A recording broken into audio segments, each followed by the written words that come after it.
Okay, so you just got a job offer. Congratulations. The email says $65,000 a year. You do the quick math in your head, that's $5,416 a month. You start mentally spending it. Rent can be $1,800, that's comfortable. Car payment, $400. Still leaves plenty for savings, going out, building that life you want. You feel good. You accept the offer. 3 months later, you're sitting at your kitchen table, staring at your bank account, and you're genuinely confused. You're making $65,000 a year, but somehow you're still living paycheck to paycheck. You're not being irresponsible, you're barely going out, you're cooking at home, but the money just isn't there. Here's what nobody told you. That's $65,000. Your actual take-home, the amount you can actually spend and save, is probably around $32,000. Half.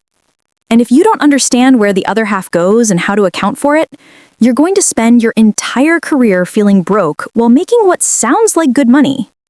My name is RP, and I spend way too much time thinking about the massive gap between what we think we earn and what we actually have available to live on.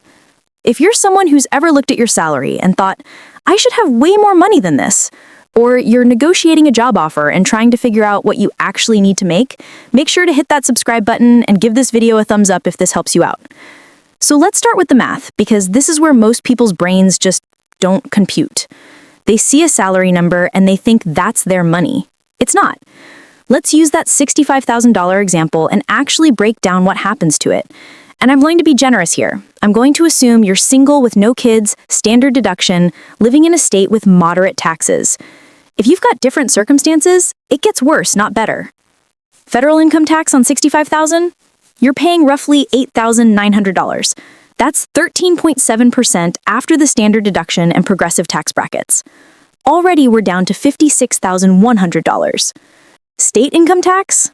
Let's say you're in a state with 5%. That's pretty average. There goes another $3,250. Now we're at $52,850. Social Security tax, 6.2% of your gross income, no matter what. That's $4,030. Medicare tax, 1.45%. That's another $943. Now we're at $47,877. We haven't even talked about healthcare yet. The average employee contribution to employer-sponsored health insurance is $1,401 per year for single coverage, according to KFF. That's the Kaiser Family Foundation. But here's the thing. That's just the premium. That doesn't include your deductible, your copays, your out-of-pocket maximum. The actual average American spends about $4,500 per year on healthcare when you include everything. So now we're at $43,377. And we're not done. 401k contribution. Let's say you're being responsible and putting in 6% to get your employer match. That's $3,900, down to $39,477. And here's what most people forget. Just getting to work costs money. If you drive, AAA says the average cost per mile is 67 cents when you factor in gas, maintenance, insurance, and depreciation. Average American commute is 42 miles round trip, 250 working days a year. That's $7,035 a year just to get to the job that pays you.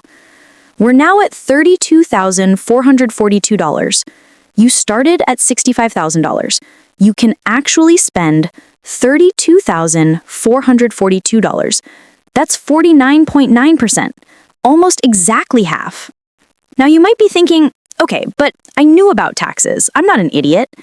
But here's the thing. Knowing about taxes intellectually and actually internalizing what they mean for your lifestyle are two completely different things. And this is where the psychology gets really interesting. There's this concept in behavioral economics called money illusion. It was identified by Irving Fisher in the 1920s, and it basically means that people think about money in nominal terms, the number on the page, rather than in real terms, what that money can actually do. When you hear $65,000, your brain anchors to that number. Every financial decision you make is based on that anchor. You think you're a $65,000 a year person. You think you can afford the lifestyle of a $65,000 a year person. But you're not. You're actually a $32,000 a year person. That's a completely different lifestyle. That's the difference between, I can afford a nice apartment downtown, and I need roommates. That's the difference between, I'll buy lunch today, and I'm meal prepping on Sunday for the whole week. And here's what makes this really insidious. Everyone around you is making the same mistake. Your coworker making $70,000 is leasing a BMW because they think they make $70,000. Your friend making $55,000 just bought a $400,000 condo because the bank pre-approved them based on their gross income. You're surrounded by people making financial decisions based on money they don't actually have. MIT did this study where they looked at spending patterns across income brackets, and they found something wild. People across all income levels spend as if they have about 85 to 90% of their gross income available.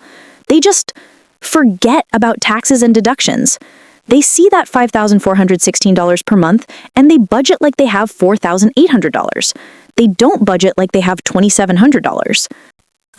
So let me tell you about Marcus. Marcus is not a real person, but Marcus is every person I've ever talked to about this.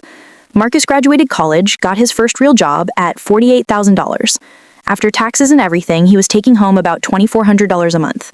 He lived with roommates, drove a paid-off Corolla, brought lunch from home. He wasn't comfortable, but he was making it work. He was even saving a little. 3 years later, Marcus is killing it. He gets promoted. Now he's making $65,000. He did the math. This is a $17,000 raise. That's $1,416 more per month. So what does Marcus do? He moves into a studio apartment by himself. Rent goes from $700 to $1,600.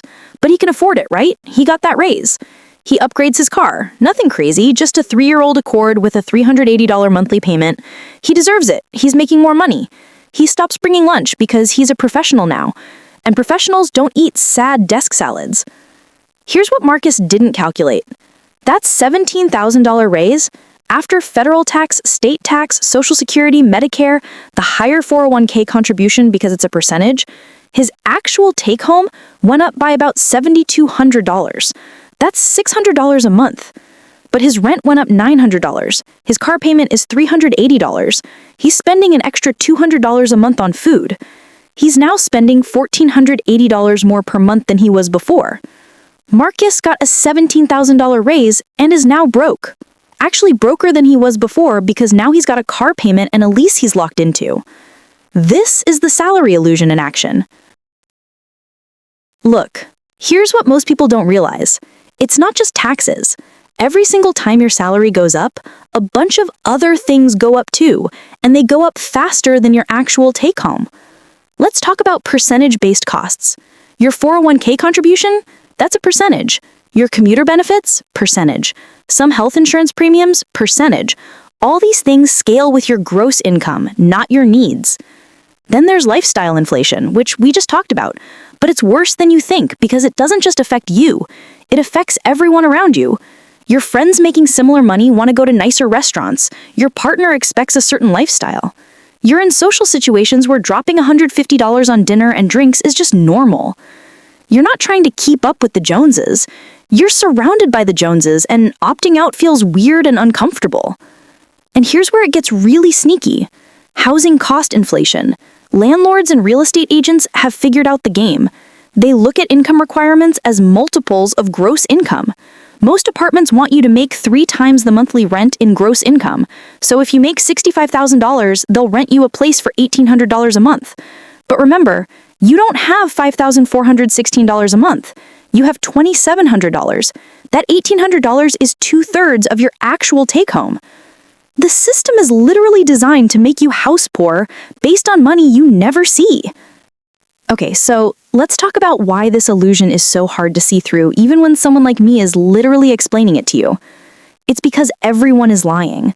Not intentionally, but everyone is playing the comparison game with the wrong numbers. You tell someone you make $65,000. They tell you they make $72,000. You feel behind. But you're both talking about gross income, numbers that don't mean anything in terms of actual lifestyle. What matters is they might live in a state with no income tax and you live in California. They might be on their parents' health insurance still and you're paying for a family plan. They might live with their parents rent-free and you're paying $1,600 a month. The actual numbers, the numbers that determine your quality of life, could be completely different, but you're both anchoring to these meaningless gross figures. And it's not just pure comparison. Every financial milestone is framed in gross income. You should buy a house when you make at least $75,000.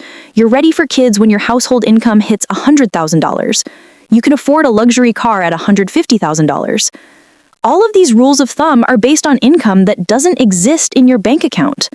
A household making $100,000 might have $56,000 in actual spending power after taxes, healthcare contributions, retirement contributions, and commuting costs. That's the equivalent of a gross income of $75,000 15 years ago when these rules of thumb were established. The Consumer Expenditure Survey from the Bureau of Labor Statistics shows that the average household making $70,000 to $79,999 in gross income actually spends $53,749 annually. That's what they have to spend, not what they make. But nobody talks about it that way. So here's what you need to do. And this is going to feel uncomfortable at first because it requires you to see yourself differently. Step 1, calculate your actual take-home, not your gross salary, not what it says in the offer letter. Pull up your pay stub right now. Actually do this and look at what hits your bank account. That's your monthly income. Multiply it by 12. That's your actual annual income. If you're getting a new job offer, there are take-home calculators online. Smart Asset has a good one. Punch in the gross salary, your state, your tax filing status. It'll show you what you're actually getting. Step 2. Add back your invisible expenses. This is important because some deductions are going toward good things, your 401k, your HSA, but there's still money you can't spend right now. So you need to see the full picture. If you're contributing $500 a month to your 401k, you need to know that. That's $500 that can't go to rent. Step 3. Calculate your actual hourly rate. Take your annual take-home and divide it by 2,080. That's 40 hours a week for 52 weeks. That's $65,000 salary. Your actual hourly rate is $15.59, not $31.25. When you're deciding whether to Uber Eats lunch for $25, you're not thinking, that's 48 minutes of work. You're thinking, that's an hour and 36 minutes of actual work. That math changes your decisions. Step 4, build your budget on take-home only. This sounds obvious, but most people don't do it. They budget on gross minus taxes, and they forget about all the other deductions. Your rent, your car payment, your subscriptions, all of it needs to come out of what actually hits your account. And here's the big one. Stop comparing yourself to salary numbers. If someone tells you they make $80,000 and you make $65,000, that tells you exactly nothing about who's doing better financially. What matters is what's your actual take-home? What's your cost of living? What's your savings rate? What's your net worth trajectory? Now, this is where it gets really interesting for job negotiations and career decisions, because understanding the salary illusion actually gives you a huge advantage. Let's say you've got 2 job offers. Job A pays $70,000 in a state with 6% income tax. Job B pays $65,000 in a state with no income tax. Most people take Job A because it's more money, right? Wrong. Let's do the math. Job A, $70,000 minus federal tax, about $10,100, state tax, $4,200, Social Security, $4,340, Medicare, $1,015, health insurance, $1,400, 401k at 6%, $4,200. You're taking home $44,745. Job B, $65,000 minus federal tax, about $8,900, no state tax, Social Security, $4,030, Medicare, $943, health insurance, $1,400, 401k at 6%, $3,900. You're taking home $45,827. Job B pays less, but you actually make more by over $1,000. Or here's another scenario.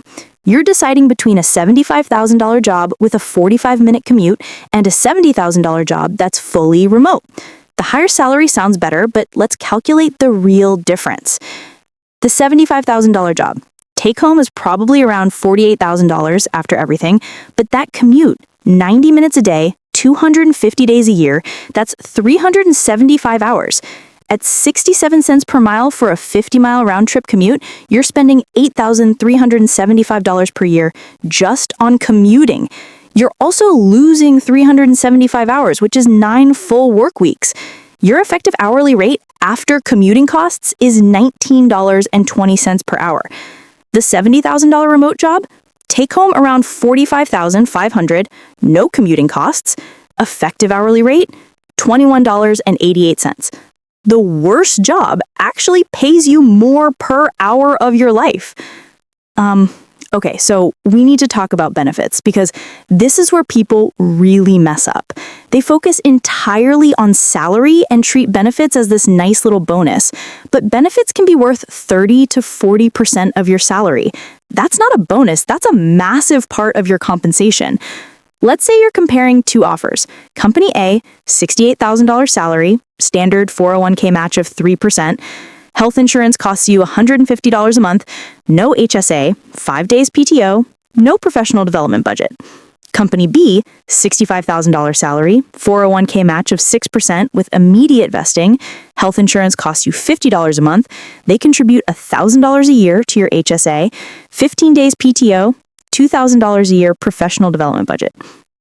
Company A looks better on paper. It's $3,000 more. But let's calculate actual value. Company A, salary after everything, $43,500, 401k match of $2,040, total compensation value, $45,540. Company B, salary after everything, $42,000, 401k match of double, $3,900, health insurance savings, $1,200 per year, HSA contribution, $1,000, PTO difference, 10 extra days. At your hourly rate, that's worth $2,500. Professional development, $2,000. Total compensation value, $52,600. Company B is paying you $7,060 more per year in real value. But most people take Company A because the salary number is bigger. Look, here's why this matters so much. The salary illusion doesn't just affect you today, it compounds over your entire career. If you make every career decision based on gross salary instead of actual take-home and total compensation, you're going to make the wrong choice about every 5 to 7 years when you change jobs. Over a 30-year career, that's 4 to 6 major financial mistakes. Let's say each time you choose based on the salary number instead of the real math, you're leaving $5,000 per year on the table in actual value. Over 30 years with modest investment returns, that's not $150,000. That's over $400,000 in lost wealth because of compound growth. $400,000. That's the cost of the salary illusion over a career. And it's not just about the money you lose, it's about the opportunities you miss because you're constantly cash-strapped. You can't take the career risk. You can't start the side business. You can't move to the city with better opportunities because you're locked into a lease you can barely afford. The Pew Research Center found that 49% of American workers feel stuck in their current job, primarily for financial reasons. But here's what I bet. Most of those people aren't actually stuck because they don't make enough gross income. They're stuck because they built a lifestyle around money they don't actually have, and now they can't afford to make a change. Okay, so here's the bottom line. Your salary is a lie. Not in a malicious way, but in a way that this number doesn't represent what you think it represents. That's $65,000. It's really $32,000. That $80,000, it's really $42,000. Whatever number you're thinking about right now, whatever number you tell people you make, whatever number you're using to make financial decisions, cut it in half. That's closer to the truth. And once you see this, you can't unsee it. Every financial decision changes. Every job offer looks different. Every comparison to your peers becomes meaningless. You stop living in Fantasyland and start living in reality. Is it depressing? Yeah, kind of. It's way more fun to think you make $65,000 than to realize you make $32,000. But you know what's more depressing? Spending your entire career wondering why you're broke when you make good money. Wondering why your friends who make less than you somehow seem to have more. Wondering why you can never get ahead. The salary illusion explains all of it. and breaking free from it, actually internalizing what you really make and building your life around that number, that's the first step to actually building wealth instead of just surviving financially. So here's what I want you to do. Pull up your last pay stub right now. Look at what actually hit your bank account. Multiply that by however many pay periods you have in a year. That's your income, not what it says on your offer letter. That number. And then rebuild your entire financial life around that number. Your budget, your goals, your career decisions, everything, because that's the only number that actually matters. If this completely changed how you think about your salary, hit that like button and subscribe, because we're going deep on the psychological and mathematical truths about money that are keeping you broke. And drop a comment. What's the gap between your gross salary and what you actually calculated as your take home? I want to see if my 50% estimate is accurate for you. I'll see you in the next one.